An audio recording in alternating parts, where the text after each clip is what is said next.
Кыргызстанда 2022 башынан тарта жаңы салык кодекси күчүнө кирди. Документ кабыл алганда эксперттер менен ишкерлер тарабынан көптөгөн сын пикирлер айтылды. Ага карабай мыйзамга өзгөртүүлөр киргизилди. Чиновниктер өз кезегинде жаңы кодекстин максаты өлкөдөгү бизнеске бирдей шарт түзүү жана көмүскө экономиканы кыскартуу экенин билдиришти. Бирок арадагы 4 ай ичинде наразы болгон бизнес өкүлдөрү митингге чууга жетишти. Ал эми айрымдары президентке да кайрылуу жасашты. Здравствуйте, уважаемый президент.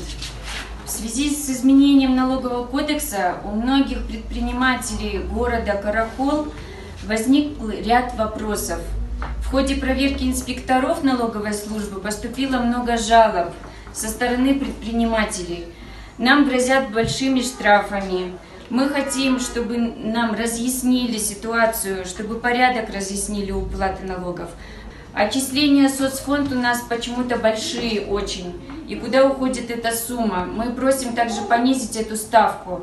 Нужно разъяснить нам режимы, общий режим, упрощенная система. Но когда мы пошли в налоговую службу, по вот этой новой упрощенной системе нам невыгодно, оказывается, работать совсем. То есть наш доход, когда мы оплачиваем все налоги, которые нам говорят, и у нас вообще мизер остается, маленькая сумма денег, на которую мы не можем жить и обеспечивать своих детей, свои семьи. Ишкерлердин Садыр Жапаровго мындай кайрылуусу ушул жылдын апрель айында социалдык тармактарда пайда болгон. Өзүңүздөр көрүп турасыздар. Салык төлөөнүн жаңы тартиби так болбой, бизнес пайдасыз болуп калганын айтышууда. Бул сөздөр өкмөт убада кылган нерселерге эмнегедир дал келбей жатат. Ушул кайрылуунун мисалында жаңы салык кодексинде кандай мүчүлүштүктөр бар экенин карап көрөлү. Караколдук ишкерлер инспекторлордун текшерүүлөрү жана ири өлчөмдөгү айып пул төлөө менен коркутуулары тууралуу маалымат беришти. Маалым болгондой, жаңы кодексте салык кызматынын ыйгарым укуктары кеңейтилген. Эми салык органдары ыкчам издөө иш-чараларын жүргүзө алышат. Мындан тышкары салыктык түшүүлөрдүн суммасынан 3% өлчөмүндө материалдык кызыктыруу каралган. Бул пункт фискалдарга салыктарды максималдуу түрдө чогултууга түрткү бериши мүмкүн. Бизнес өкүлдөрү айтып кеткен дагы бир жагдай соцфондко төлөмдөрдүн көбөйгөнү жана бирдиктүү салыкты кантип төлөө керектигинин түшүнүксүз болгондугу. Эң көп коомдук тамактануу жайлары жабыр таткан. Анткени алар үчүн бирдиктүү салыктын ставкасы 8% өлчөмүндө белгиленген.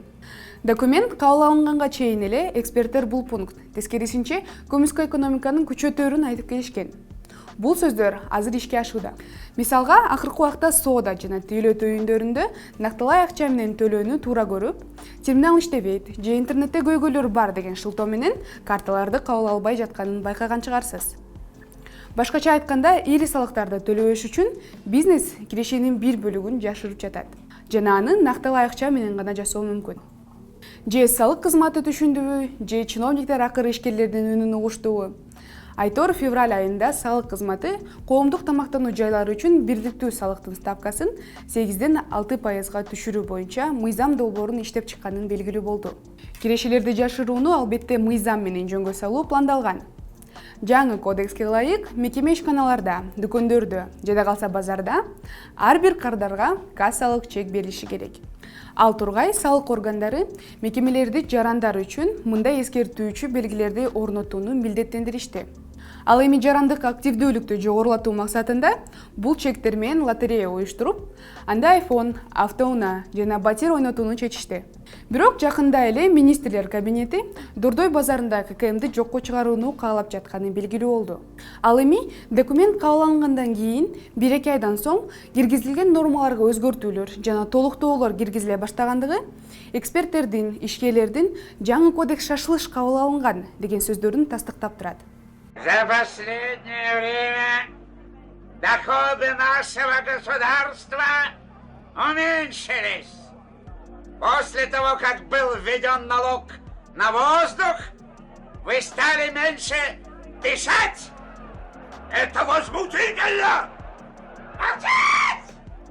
Да, действительно, к новому налоговому кодексу были не готовы ни предприниматели, ни сами госорганы, ни сами налоговики. Как вы помните, было время всего до конца января для того, чтобы выбрать, будешь ли ты работать по единому налогу или по общему режиму.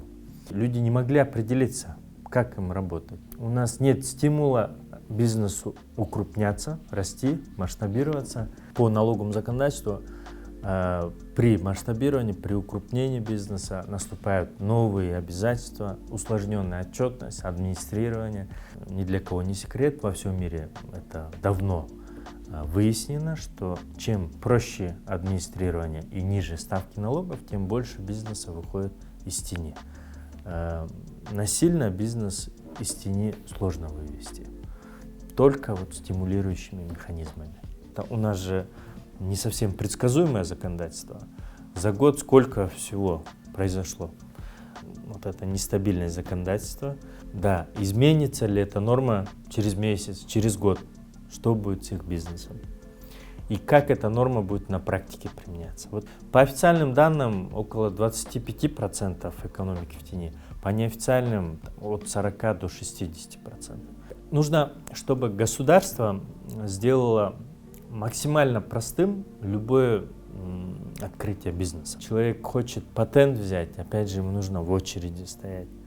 Все вот эти вещи нужно упрощать и не трогать бизнес, максимально не трогать вообще бизнес с проверками и всеми остальными делами, потому что каждый поход в госорган, каждый ответ на запросы госорганов отвлекает время от бизнеса к ненужным делам. Тамак аштейлөө кызматкерлери да жумушсуз калып калышы мүмкүн. Анткени аларга бирдиктүү салыктын ставкасы төмөндөтүлө элек. Ал тургай азык-түлүктүн баасы көтөрүлүп жаткан шартта да мекемелер жабыла баштайт. Жаңы салыктар боюнча кырдаал эмнеге алып келет деп ойлойсуз? Пикириңизди комментарийлерде бөлүшүңүз жана биздин каналга жазылганды унутпаңыз. Көрүшкөнчө.